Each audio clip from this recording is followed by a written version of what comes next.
introduzir completamente e mergulhar nesta palavra que o Senhor vem nos falar nesta noite. 1 Pedro 2, 21 ao 25.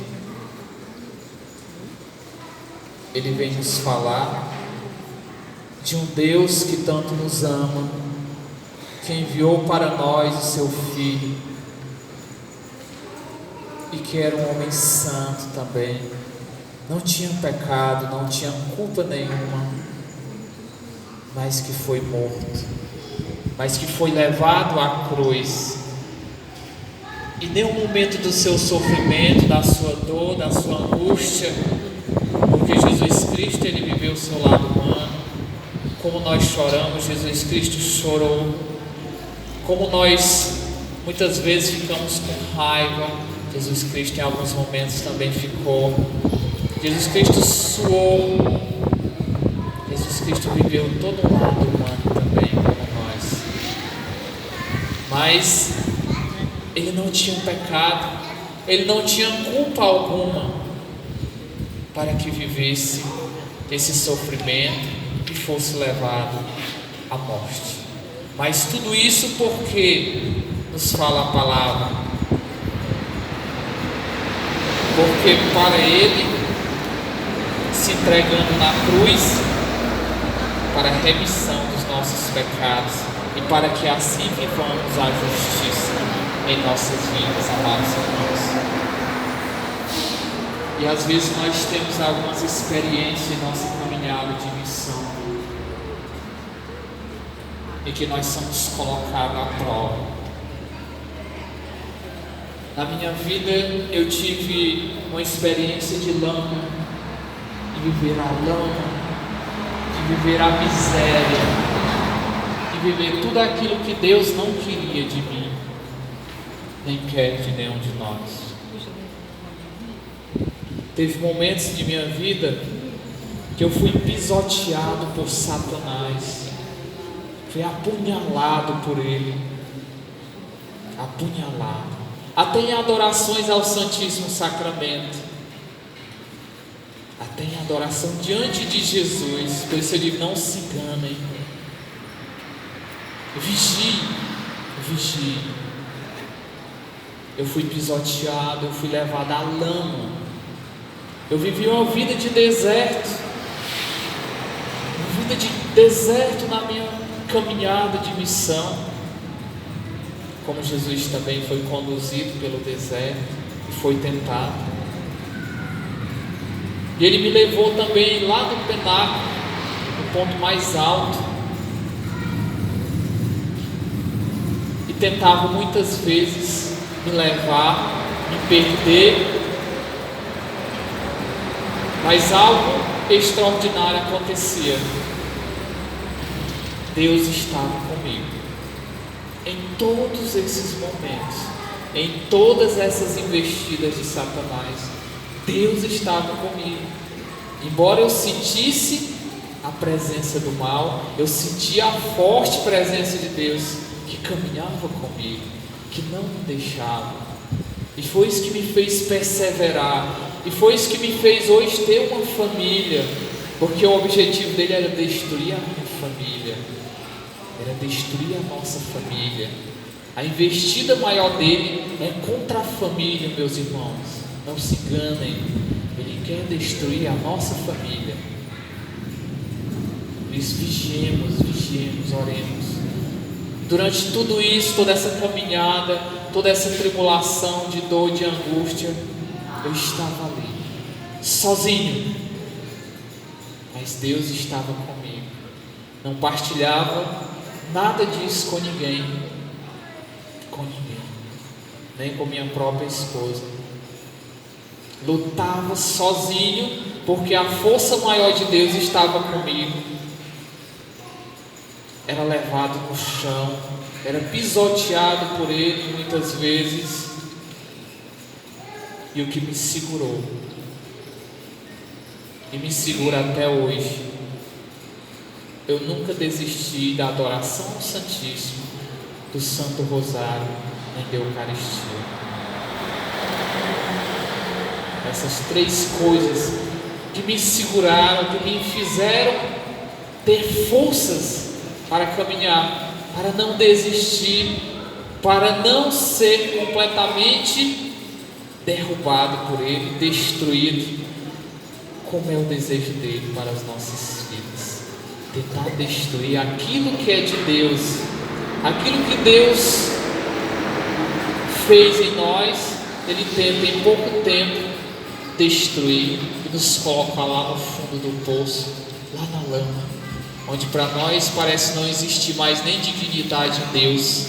É isso que Ele nos faz pensar: tu não é digno do amor dele, tu não é digno, tu não amas a Ele. E que muitas vezes me fez relembrar em algumas situações, muitas vezes do beijo de Judas traidor, também me fez lembrar como muitas vezes traía Jesus, como muitas vezes negava Jesus. Me fazia relembrar a negação de Pedro, muitas vezes negava Jesus. Isso nos faz crescer.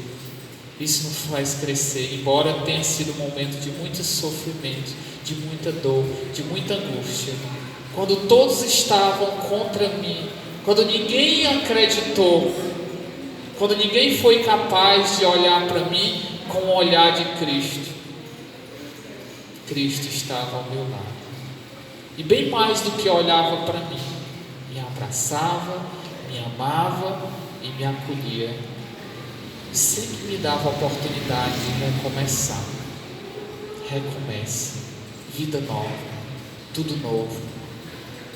E aos trancos e barrancos, como se diz, na caminhada, Ele tentou me tirar tudo, mas não me tirou a fé, que é o que nós precisamos a cada dia para caminhar, para recomeçar uma vida nova. Não me tirou a fé, foi o que me restou para lutar, meus irmãos, e para caminhar. Vejamos bem, todos estão contra você. Todos estavam contra Jesus. O que fala aqui? Jesus não murmurava, Jesus não acusava, mas silenciava muitas vezes. Muitas vezes silenciava. Nas acusações contra nós, não é preciso que eu vá lá em pouco e falar: olha, eu não sou isso que estão falando de mim, olha, eu não fiz isso que estão falando de mim. Silencie, reze, viva a sua vida de oração. Só não se afaste de Deus, não se afaste, então você está dando-se por vencido. Você está dando-se por vencido por Ele. E é isso que Ele quer, é isso que Ele tenta nos mostrar. E muitas vezes, provando desta misericórdia infinita de Deus, eu pude perceber o quanto Ele me ama, o quanto Ele nos ama, o quanto Ele tenta nos trazer de volta diante das nossas fraquezas, das nossas iniquidades, das nossas misérias. Foi aí que eu provei muito da sua misericórdia, do seu amor, que não tem tamanho para conosco. E pude perceber também, ao passar do tempo, que o demônio ele é um derrotado. Tenho certeza disso. Ele é um derrotado. Por isso, lute, mantenha-se firme na sua fé, na oração. Lute pela sua família. Porque nesses momentos em que mais tribulações estavam em minha vida, é que mais aparecia pessoas com depressão me procurando, casamentos se desfazendo, adultério, muitas situações, enfermidades. E era aí que Deus me mostrava: desista. Eu te confio algo muito maior. Não desista. Lute, caminhe. E quantas vezes diante do Senhor, Senhor, eu lhe prometo, eu vou lutar, eu vou caminhar. E muitas vezes não era forte o suficiente, como muitas vezes nós fazemos. mas mesmo assim Ele teve paciência comigo, Ele caminhou comigo, Ele lutou comigo em todos os momentos e me fez mostrar o quanto eu sou importante para Ele. E o demônio não vai deixar de investir contra nós em nenhum momento. Não se enganem. Em alguns momentos desses da minha vida, até na hora do meu sono, em situações que eu lembro como hoje, ele tentou tirar o meu sono. E em forma de um homem que não mostrava o rosto, mas apenas aquela aparência de preto, ele veio. Não é ilusão, pessoal, não se enganem. Não se enganem. Não é ilusão, não é sonho. Era exatamente algo concreto. Era Satanás tentando tirá-los do caminho de Deus. Como ele tentou Jesus muitas vezes no deserto. Como ele queria que Jesus adorasse a ele e não ao Pai. Ele também investe contra nós, mas não nos tira a fé. E é isso que nós devemos ter em nossa vida, diante da dor, diante do sofrimento, da angústia. Não perca jamais a sua fé no Senhor de tudo pode. Não perca. Isso é muito visível em nosso meio, meus irmãos. Isso é muito visível. São tantas situações que nós vivemos que, se não tivéssemos fé, nós já teríamos caído pela perda de alguém que nós amamos, que nos traz saudades. Se não fosse a fé que nós temos no Senhor Jesus, teríamos desabado já. Muitas vezes pela dor, pela tribulação, por problemas financeiros, pela enfermidade que muitas vezes nós enfrentamos, que nos faz desabar, pela enfermidade, muitas vezes pelo aquele irmão que é pedra da nossa caminhada, nos faz abalar na nossa fé. Mas essa fé não se acaba, essa fé não deixa de existir em nós. É por isso que nós caminhamos com o referencial Jesus Cristo, porque existe dentro de nós, ela existe dentro de nós, é a certeza de aquilo que não se vê, mas se espera e se acredita. Jesus Cristo está lá em Hebreus. Eu lembrava há pouco tempo, eu comentava, meu pai, ele comprou um terreno, e aí estava lá, só o espaço, um espaço enorme, mais de 30 metros, mas meu pai não tinha dinheiro para construir, não tinha. Meu pai tinha R$1.000, mais R$1.000 para construir uma casa.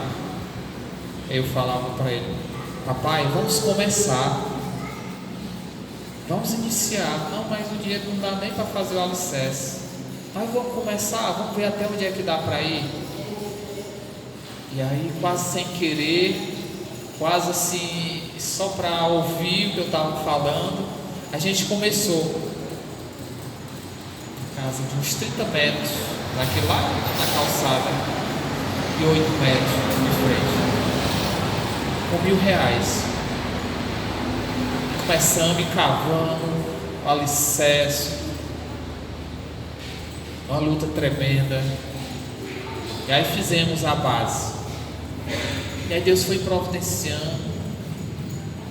O aterro teve uma altura que ficou de 1,5 metro, só de aterro, alicerce. Deus foi providenciando, aqueles R$1.000 foi se multiplicando, foi aparecendo aos poucos. E agora à tarde eu fui lá, estava meu pai lá trabalhando com os pedreiros, e está mais de 1 metro, 1,5 metro talvez, de parede levantada, as colunas já levantadas, e meu pai não deve um centavo de material de construção em depósito nenhum. Ele já está nessa etapa da construção. Isso é fé, isso é acreditar no nosso Deus. Muitas vezes a nossa fé nos faz levar a coisas que para o mundo são absurdas, mas para Deus não. Mas para Deus é confiar, é acreditar naquele que tudo pode. Por isso, não se envergonhe da sua fé, não se envergonhe da sua religião, não se envergonhe de Jesus Cristo no Santíssimo Sacramento, o maior tesouro que nós temos. Como fala o Frei Gilson, também o dono da casa, quem é o dono da casa? É Ele é o dono da casa, porque nós saímos, fechamos o templo, e quem é que fica pastorando a casa? Quem é que fica velando pela casa? É Ele, o dono da casa, o maior tesouro que nós temos e que temos também que valorizar. Não nos vergonhemos da nossa fé, meus irmãos. A nossa fé que faz mover montanhas, como fala a palavra. Não nos envergonhemos de fazer o sinal da cruz quando passamos diante de um lugar sagrado, como a capela dessa, porque os nossos irmãos protestantes vão falar: isso aqui é o maior tesouro que nós temos, que igreja nenhuma tem, a Eucaristia, o nosso alimento espiritual. Não nos envergonhemos, e são sinais de fé. Eu acredito que Jesus Cristo, naquele momento ali da transubstanciação, deixa de ser simplesmente um pão e vinho e passa a ser o corpo e o sangue de Jesus, e que vem falar no roteiro, na celebração. Isso são mistérios da nossa fé. Se eu acredito, corpo e sangue de Jesus passa a ser em minha vida salvação, vida nova, transformação. É um grande mistério de Deus, mistérios da nossa fé. Não nos deixemos abalar pelos nossos irmãos que muitas vezes colocam o dedo na nossa cara e nos chamam de adoradores, de falsos profetas. Nós adoramos imagem. Não se envergonhe disso, que aquela imagem representa muito para nós, muito para a nossa santidade também. O exemplo de vida de um santo, tirando São Francisco. Quem de nós humanos pode julgar São Francisco? Quem tem a capacidade de ser santo como ele foi, de doar a vida pela causa dos pobres como ele doou? Quem de nós tem capacidade de doar pelo menos 1 quilo de alimento todo dia para o pobre, para o que necessita mais do que eu? Porque eu vou falar de um santo que deu a vida por amor a Cristo, que viveu tão santamente o seu ministério. Então, amados irmãos, não nos envergonhemos da fé que nós temos. Eu vejo como a maior fé de todas as denominações a fé católica, que adora e reconhece que aqui não está simplesmente um pão, que quando o ostensório está aqui no altar, é o próprio Jesus que está ali, porque a palavra fala isso. Este é o meu corpo, este é o meu sangue, está na palavra. Não é eu que estou falando, é a palavra de Deus que está falando. Então, se eu só acredito porque está na palavra, pois acredite, está na palavra. É Jesus, é Jesus. Não nos envergonhemos da nossa fé, não nos envergonhemos de lançá-los nos braços do Senhor pela fé que Ele nos dá. Então peçamos a Deus nesta noite que Ele nos dê esta graça de a cada dia mais, envolvido pelo Seu Espírito Santo, não possamos desistir diante da dor, diante da angústia, da tribulação, diante daquilo que muitas vezes o demônio vem tentar semear entre nós. Mas olhemos com um olhar fixo para Jesus. É Ele nosso mestre, foi Ele que morreu na cruz por nós, não Satanás. Foi Ele que deu todo o seu sangue por nós, e é para Ele que nós devemos exaltar todo o nosso louvor, toda a nossa oração. Amém? Vamos ficar de pé nesse momento. entregando nossas vidas inteiramente ao Senhor, entregando os nossos ministérios, entregando aquilo que nós vivemos nesta noite, que eu não sei, que eu não conheço, mas que Deus sabe e conhece.